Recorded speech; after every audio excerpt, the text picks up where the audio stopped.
Little did I know. From shadows to light, my story. Chapter 1. From Shadows to First Light.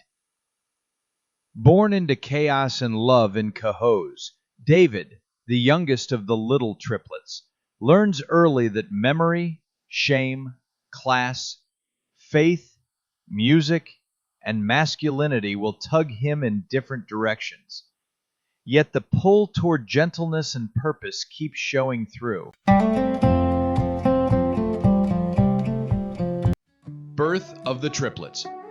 Entered the world on November 6, 1965, in the quaint town of Cohoes, New York. My parents, Eleanor Liddle, then 33, and Eugene Allen Liddle, 34, welcomed me as the youngest of a set of triplets. In the cherished photograph, I'm nestled in my mother's arms alongside my two sisters, Debbie and Doreen. Debbie, due to her low birth weight and other medical concerns, required incubation during her first few days of life. Our birth was nothing short of a miracle, as my mother often recounted. In 1965, during her pregnancy, she was involved in a car accident and feared she had lost a baby whom she believed might have been my paternal twin. This led her to speculate that our birth could have been quadruplets, consisting of two sets of fraternal twins. This was all conjecture on her part, and I will delve into this idea in a later chapter. She also confided in me many times about her struggle with alcohol during her pregnancy, attributing our various birth complications to both the accident and her drinking. Mom frequently mentioned how surprised she and my dad were by the birth of more than one child. When the doctor told your dad there was a second and then a third child, he nearly passed out in the waiting room, she would say with a laugh. Eugene Liddle, an accounting technician at the Watervliet Arsenal, was just as surprised as the doctor.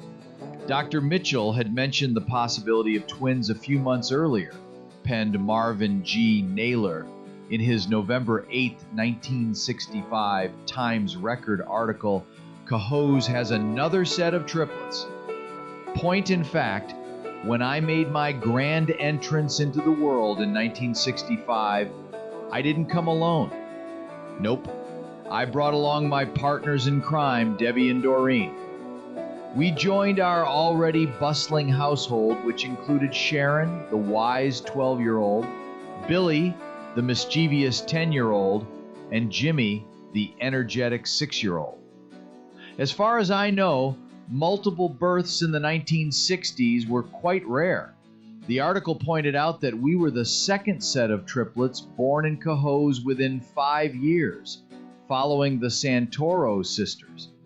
I would later meet the Santoro sisters in 1970 when I started elementary school. I vaguely remember having a crush on Margaret from that encounter. Yes, I said it. Even back then, I was quite taken by her smile. More on that in a later chapter.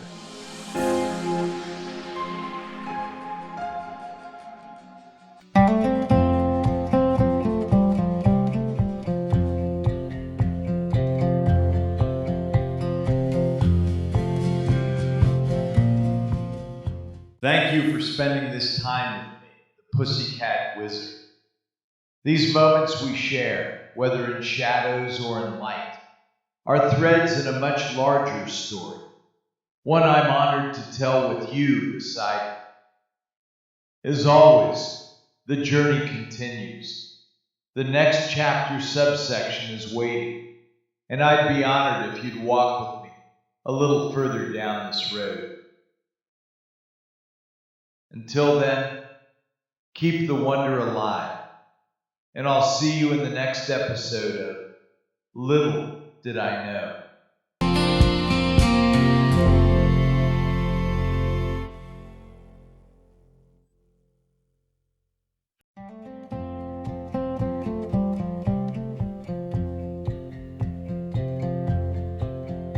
If it's a moment you're after, let's give this a shot. 3 quick breaths in through the nose, believe it or not, it will render you happy in the sunshine of the day. I love living in Bisbee, and no, I am not gay. The flowers do smell so wonderful in spring. I sit on my porch, a throne for a king. My libido is for magic, man or woman, it's not. So celibacy, I'm after magic mushrooms and pot. It's my life, I've chosen, like it or not.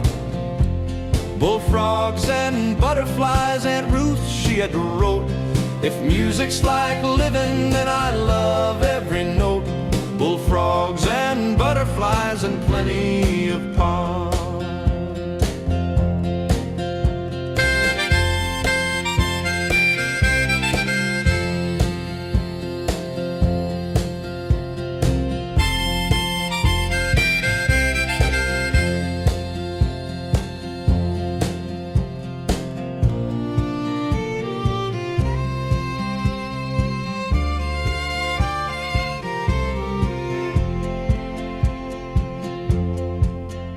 In the streets of Cohoes, where I call my home, with Sharon, Debbie, Doreen, James, and William, we all roam.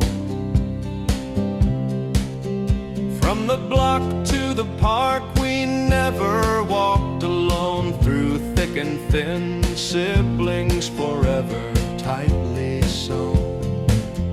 Playing ball in the playground under the summer sun, running through the alleys, feeling free and young. Where the Hudson River flows, we found our fun. Cohoes, the small town where childhood begun.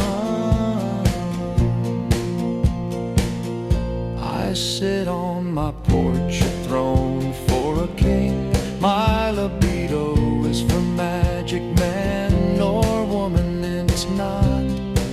So celibacy, I'm after magic mushrooms and pot. It's my life, I have chosen, like it or not. Bullfrogs and butterflies, and Ruth, she had wrote, if music's like living, then I